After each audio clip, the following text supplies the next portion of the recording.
በሚል ርዕስ እንደሚከተለው እንወያያለን ማለት ነው። በዚህ ዝግጅት የተካተቱ ዋና ዋና ሀሳቦች አንደኛ አመክንዮ ምንድነው፣ እንደዚሁም የአመክንዮ ጠቀሜታዎች ምንድናቸው፣ ሀሳብ ወይም አርጊውመንት የምንለው ምንድነው የሚለውን እንወያያለን። እንደዚሁም ደግሞ የአሳማኝ ሀሳብ መመዘኛ መስፈርት በሚል አንድ ሀሳብ አሳማኝ ነው ብለን ለማለት የሚያስችሉ መስፈርቶችን እንወያያለን። የአመክንዮ ሀሳብ መሮች ልንከተላቸው የሚገቡ አንድ ሀሳብ ሎጂካል ነው ወይንም ምክንያታዊ ነው ብለን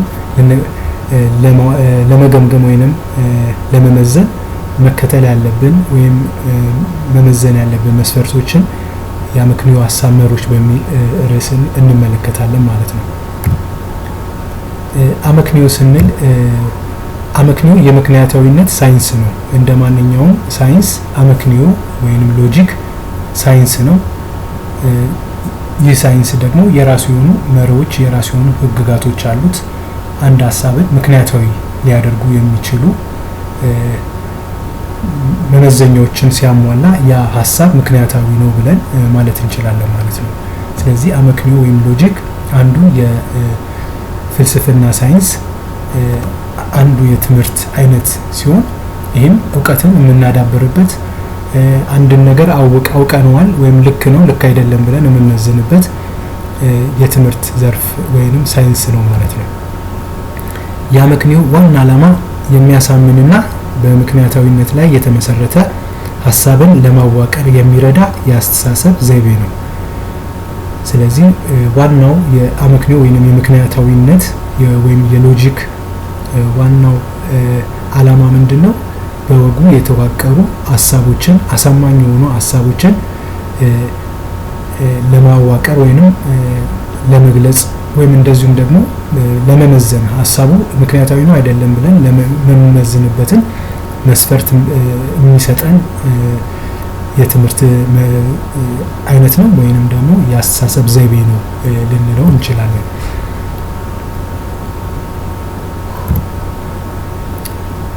የአመክንያዊ አስተሳሰብ ዋና ዓላማዎች ምንድናቸው? አንድ ሀሳብ አመክንያዊ ወይንም ሎጂካል የሆነ አስተሳሰብ ለምንድን ነው የሚጠቅመን? ዓላማው ምንድነው ካልን አንደኛ ግልጽና ትክክለኛ የሆነ መረዳትን ለማዳበር ነው። የምንገልጸው ሀሳብ ሊሆን ይችላል ወይም በሌሎች ሰዎች የሚገለጸው ሀሳብ ግልጽ ነው፣ ትክክለኛ ነው የሚሉትን ለማወቅ ያስችለናል። እንደዚሁም ደግሞ በቀላሉ ሀሳብን ለመረዳት በአመክንያዊ መንገድ የቀረበ ሀሳብ በቀላሉ ልንረዳው እንችላለን ማለት ነው። ሌላው ሌሎችን በምክንያታዊነት ላይ ተመስርቶ ለመቃወም ወይንም ለመደገፍ፣ እንደዚሁ ዝም ብለን ከመቃወም አንድን ሀሳብ ወይንም አንድን ሀሳብ ዝም ብሎ ከመደገፍ ባለፈ ሀሳቡን መዝነን ልክ ነው ልክ አይደለም የሚለውን ከወሰንን በኋላ ልክ ነው ብለን በእርግጠኝነት ለመናገር የሚያስችለን ሳይንሳዊ ዘዴ ነው ማለት ነው። ስለዚህ አንድ ሀሳብን ከመደገፋችን ወይንም ከመቃወማችን በፊት ልንከተላቸው የሚገቡ መርሆች ወይንም ህግጋቶች አሉ። ስለዚህ አንደኛው ዓላማው የአመክንያዊ አስተሳሰብ ዋናው ዓላማው ሀሳብን መደገፍ ያለብንን ሀሳብ ለማወቅ እንደዚሁ መቃወም ያለብንን ሀሳብ ለይተን ለማወቅ ያስችለናል ማለት ነው። ሌላው አለመግባባትን አስወግዶ ወደ ስምምነት ለመድረስ በሁለት ሀሳቦች መካከል ያሉትን ተቃርኖዎች በመለየት የቱ ጋር ልዩነት አለ፣ የቱ ጋር አንድነት አለ፣ በምን መልኩ ሊስተካከሉ ይችላሉ የሚሉትን ነገሮች በቀላሉ አይደንቲፋይ አድርገን አውቀን ወደ ሶሉሽኑ ወይም ወደ መፍትሄ ለመሄድ ስለሚያስችልን አለመግባባትን ያስወግድልናል ማለት ነው። በቀላሉ ወደ ስምምነት እንደርሳለን። ስለዚህ ሎጂካል የሆነ አመክንያዊ አስተሳሰብ ይሄ አይነት ዓላማ አለው ማለት ነው። ሌላው በምክንያታዊነት ላይ ተመስርቶ እምነት ለመያዝ እምነት ይኖረናል። ግለሰባዊ እምነት ሊሆን ይችላል፣ ሃይማኖታዊ እምነት ሊሆን ይችላል። የትኛውንም አይነት እምነት ለመያዝ ምክንያታዊነት የተከተለ ምዘናን ያለፈ ሀሳብ ከሆነ እምነታችን በምክንያታዊነት ላይ የተመሰረተ ስለሚሆን እምነታችንም ላይ ጠንካራ የሆነ አቋም እንድንይዝ ያስችለናል ማለት ነው። ስለዚህ እምነትን ለመያዝ እምነትን እንደዚሁ ዝም ብሎ ማመን ሳይሆን በምክንያታዊነት የምናምነው እምነት ደግሞ ጠንካራ ስለሚሆን ጠንካራ እምነት እንዲኖረን ምክንያታዊነት ያስፈልገናል። መጽሐፍ ቅዱስም ላይ እንደሚለው ሁሉን መርምሩ የተሻለውን ያዙ ሲል በምክንያታዊነት ነገሮችን እዩ ለማለት እንደሆነ ግልጽ ነው። ስለዚህ በይበልጥ በጉዳዩ ላይ እውቀት ሲኖረን ያንን እምነታችንን ያጠነክርልናል ማለት ነው። ሌላው ነገሮችን በምክንያታዊ አስተውሎ ለማጥናትና ለመረዳት ስናነብም ሊሆን ይችላል ስናጠና አንድን ነገር ይበልጥ ልንረዳው የምንችለው ምክንያታዊ በሆኑ መንገዶች የቀረበ ሀሳብ ሲሆን፣ ስለዚህ አንድን ነገር ይበልጥ የምንረዳው ትክክለኛ የሆነውን ሀሳባዊ መዋቅር ሲኖረው ስለሆነ ይህ ደግሞ በሎጂክ ሳይንስ ወይም በአመክንያዊ ሳይንስ ውስጥ የምናገኘው ነገር ነው። ስለዚህ ያንን ማወቃችን አንድን ነገር በቀላሉ ለመረዳት ስለሚያስችለን ነው ማለት ነው።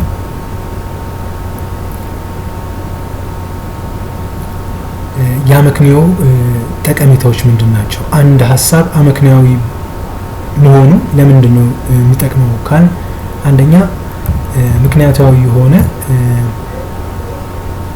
ምክንያታችንን በአመክንያዊ እሳቤ ላይ የተመሰረቱ ከሆነ ሀሳቦቻችን እንዲሁም ድርጊቶቻችን ከመሰረተ ቢስ ግምት ነፃ ይሆናሉ ማለት ነው። ስለዚህ ነገሮችን በይሆናል ወይም በአሰምሽን ሳይሆን በእርግጠኝነት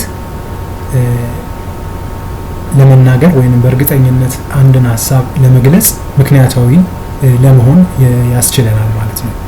ስለዚህ አንዱ የአመክንዮ ጠቀሜታ ለሚቀርብ ሀሳብ ትክክለኛውን የሆነ ምክንያት ለመግለጽ ስለሚያስችል ነው።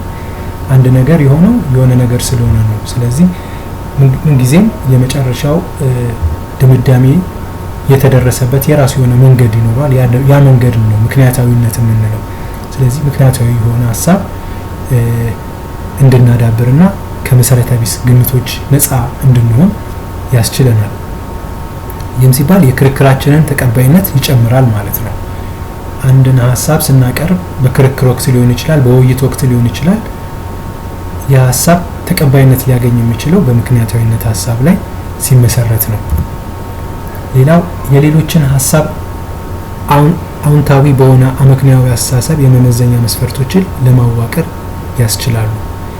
አንድን ነገር ቅድም እንዳልነው በጭፍን ከመተቸት በጭፍን ከመቀበል ባለፈ አዎንታዊ በሆነ አመክንያዊ አስተሳሰብ ሀሳቡን መዝኖ መቀበል የተሻለ ስለሚሆን ይህንን ለማድረግ የሚያስችለን አመክንያዊ አስተሳሰብ ነው ማለት ነው።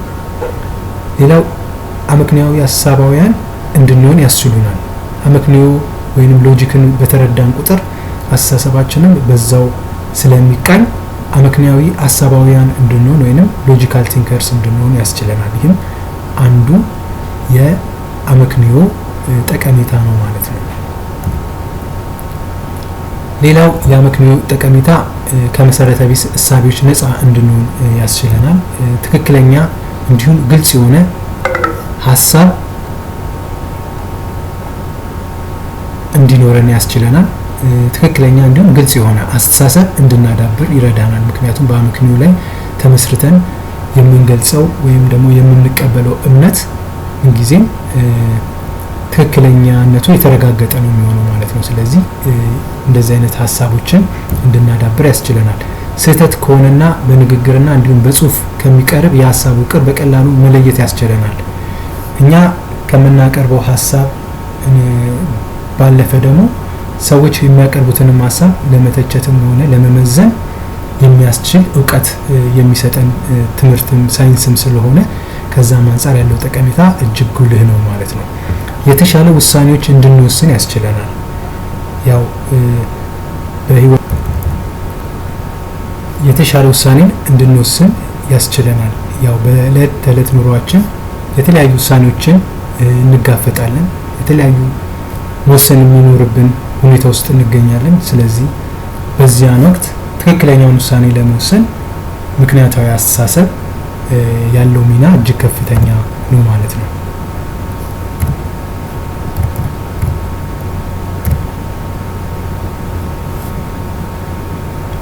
የአመክንዮ አስተሳሰብን ጠቀሜታ ተመልክተናል።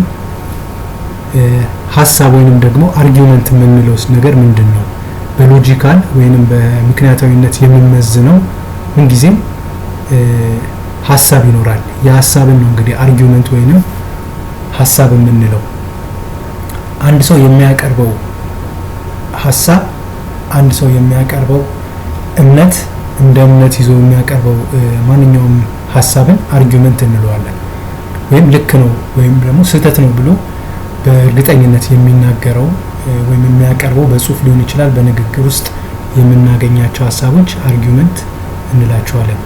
በአመክንዮአዊ አስተሳሰብ ውስጥ አንድ ሀሳብ ወይንም እምነት የሚገለጸው ቀድመው በሚቀርቡ እውነተኛ እንደሆኑ በሚታመኑ መረጃዎች ላይ ተመስርቶ በሚደራጅ የመደምደሚያ ሀሳብ ነው። ስለዚህ ማንኛውም ሀሳብን ብንመለከት በውስጡ ሁለት ነገሮችን ይይዛል ማለት ነው። አንደኛ የሚቀርብ መረጃዎች ይኖራሉ። ከዛ ደግሞ እነዛን መረጃዎች ላይ ተመስርቶ የሚቀርብ ድምዳሜ ወይንም ኮንክሉዥን ይኖራል። ስለዚህ ፕሪሚስ እና ኮንክሉዥኖች የነዚህ ውህድ ነው ማለት ነው አንድ ሀሳብ። ይህም ማለት አንድ ተቀባይነት ያለው ሀሳብ ወደ አንድ ድምዳሜ ላይ የሚያደርሱ አስተማማኝ መረጃዎች ውቅር ነው ማለት ነው። ስለዚህ ምንጊዜም አርጊውመንት ወይም ሀሳብ ውስጥ በጥልቀት ስንመረምረው የምናገኛቸው ሁለት ይዘቶች ወይንም ኮምፖነንቶች፣ አንደኛ መረጃ ወይና ማስረጃ፣ እንደዚሁም ደግሞ ድምዳሜ።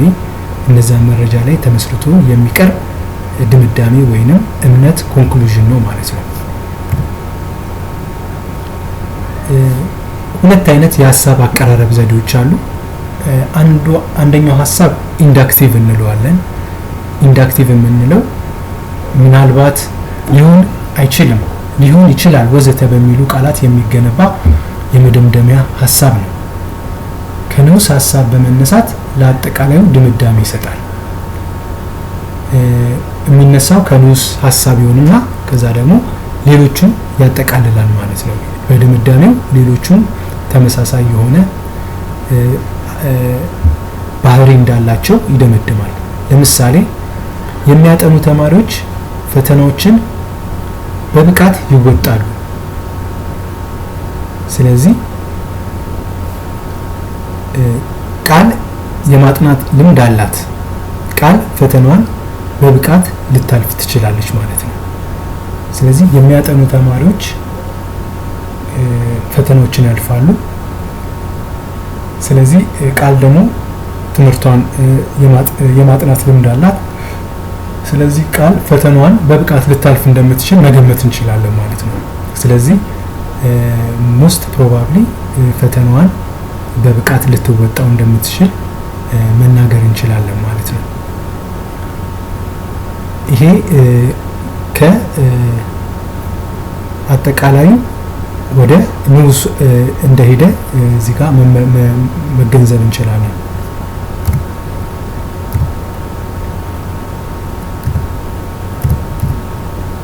ሌላው የሀሳብ አይነት ዲዳክቲቭ የምንለው ነው። ይህም በእርግጠኝነት ያለምንም ጥርጥር ወዘተ በሚሉ ቃላት የሚገነባ ነው ማለት ነው። ከአጠቃላይ ህጎች በመነሳት ድምዳሜውን ለንዑሳን ይተገብራል። ለምሳሌ ህይወት ያለውን ነገር ሁሉ ይተነፍሳሉ ካልን እጽዋት ህይወት አላቸው። ስለዚህ እጽዋቶች ይተነፍሳሉ ማለት ነው። ምክንያቱም ከላይ እንደ አጠቃላይ ህይወት ያላቸው ነገሮች ሁሉ እንደሚተነፍሱ ተመልክተናል። ስለዚህ እጽዋቶች ደግሞ ህይወት አላቸው።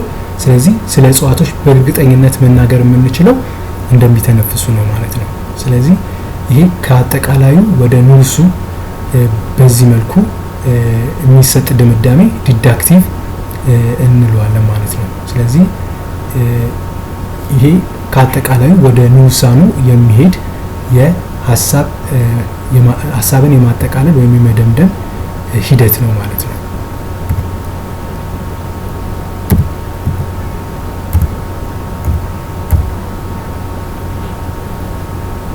የአሳማኝ ሀሳብ መመዘኛ መስፈርቶችን ስንመለከት አንድ አሳማኝ ሀሳብ ቅድም ካልነው ጋር ተመሳሳይነት ያለው ነው። የአንድ በወጉ የተደራጀ የመከራከሪያ ሀሳብ መገለጫ በድምዳሜውና እንደዚሁም ድምዳሜው ላይ ለመድረስ እንደ ማስረጃ የሚቀርቡት ቀዳሚ እሳቤዎች መካከል ጠንካራ የሆነ ተዛምዶ ሲኖር ነው። ስለዚህ እንደ መረጃ ሆነው የሚቀርቡ ሀሳቦች ቅድም እንዳልነው አንድ ሀሳብ የመረጃዎችና የድምዳሜዎች ጥምር ውጤት እንደሆነ ተመልክተናል። ስለዚህ አንድ ሀሳብ አሳማኝ ሀሳብ ነው የምንለው ምን ሲሆን ነው ማለት ነው? የሚቀርቡ መረጃዎች ከድምዳሜው ጋር ከፍተኛ የሆነ ቁርኝነት ሲኖራቸው ወይንም ተዛምዶ ሲኖራቸው ያንን ሀሳብ አሳማኝ ሀሳብ ነው እንለዋለን። ምክንያቱም የሚቀርቡት ምክንያቶች ከመደምደሚያው ጋር ከፍተኛ የሆነ ቁርኝነት ወይንም ተዛምዶ ስለሚኖራቸው ያ በእርግጠኝነት ስለ ድምዳሜ እውነታነት የሚገልጽልን ወይም የሚያሳምን ሆኖ እናገኘዋለን ማለት ነው።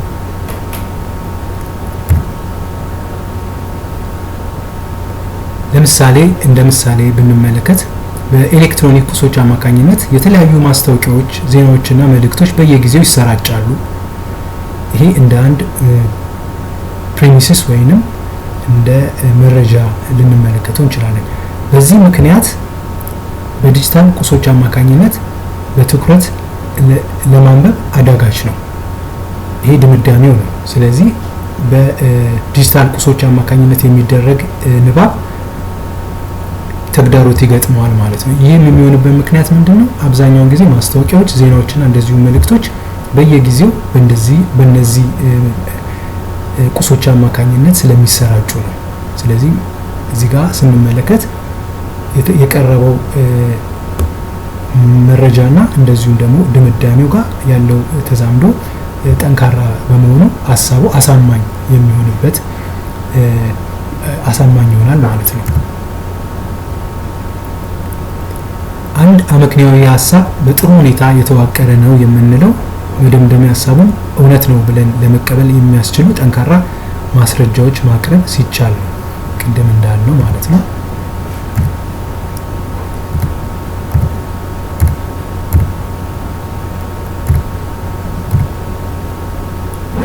ከዚህ በመቀጠል ደግሞ የአመክንዮ ሀሳብ መርሆችን እንመለከታለን። አንደኛው መርህ የተገቢነት መርህ የምንለው ነው። ዘ ሪሊቫንስ ፕሪንሲፕል የምንለው አንድ የመከራከሪያ ሀሳብ ምክንያታዊ ነው የምንለው በማስረጃዎችና በድምዳሜዎች መካከል ጥብቅ የሆነ ተዛምዶና ወጥነት ሲኖር ነው። ይህም ማለት ማስረጃዎቹ ወደ ድምዳሜው ለመድረስ ተገቢ የሆኑ ቅድመ ሁኔታዎች መሆናቸው አሳማኝ ሲሆን ነው። ስለዚህ የሚቀርቡት ማስረጃዎች ምንጊዜም ተገቢነት ያላቸው መሆን አለበት። ተገቢነት የሌላቸው ማስረጃዎች አቅርበን ድምዳሜ ብናቀርብ ምንም አይነት ተዛምዶ ከሌላቸው እንደ ማስረጃ ሆነው መቅረብ ስለማይችሉ የተገቢነት መርህን የሚጥስ ይሆናል ማለት ነው። ስለዚህ ተገቢ የሆኑ አሳማኝ የሆኑ ማስረጃዎች መኖር ይኖርበታል ማለት ነው።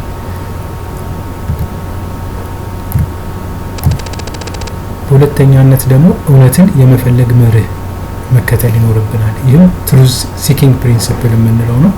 ሀሳቡ የተገነባበትን ንዑስ ሀሳቦችና እውነታዎች ተቀባይነት ያላቸው ከሆነ በደምደሚያው ተቀባይነት ያለው እውነታ ይሆናል ማለት ነው። ስለዚህ እውነትን የመፈለግ መርህ መከተል ይኖርብናል። ምን ጊዜም ሀሳቡ የተገነባበት ንዑስ ሀሳቦች ሁሉ ጊዜም በእውነታ ላይ የተመሰረቱ መሆናቸውን ማረጋገጥ ይኖርብናል ማለት ነው።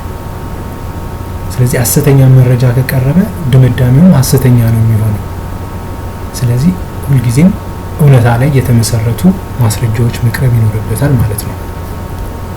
ወይም ምንም አይነት አጠራጣሪነት የሌላቸው ማስረጃዎች መኖር ይኖርበታል። ሌላው የአሳማኝነት መርህ ወይም ሰፊሸንሲ ፕሪንሲፕል የምንለው ነው። የአሳማኝነት መርህ በአሳማኝነት መርህ መሰረት ድምዳሜውን በእርግጠኝነት ለመቀበል በቂና አሳማኝ ማስረጃዎች መቅረብ ይኖርበታል። ስለዚህ ምን ጊዜም አንድ ማስረጃ አቅርበን ብቻ ድምዳሜው ተቀባይነት እንዲኖረው ከመጠበቅ ይልቅ አሳማኝ የሆኑ ማስረጃዎችን ማቅረብ ተገቢ ነው ማለት ነው። ስለዚህ ዘ ሰፊሸንሲ ፕሪንሲፕል የአንድ ሀሳብ አሳማኝነት የሚለካው አሳማኝ በሆኑ መረጃዎቹ ነው ማለት ነው። ስለዚህ አሳማኝ የሆኑ መረጃዎች መቅረባቸውን እርግጠኞች መሆን ይኖርብናል።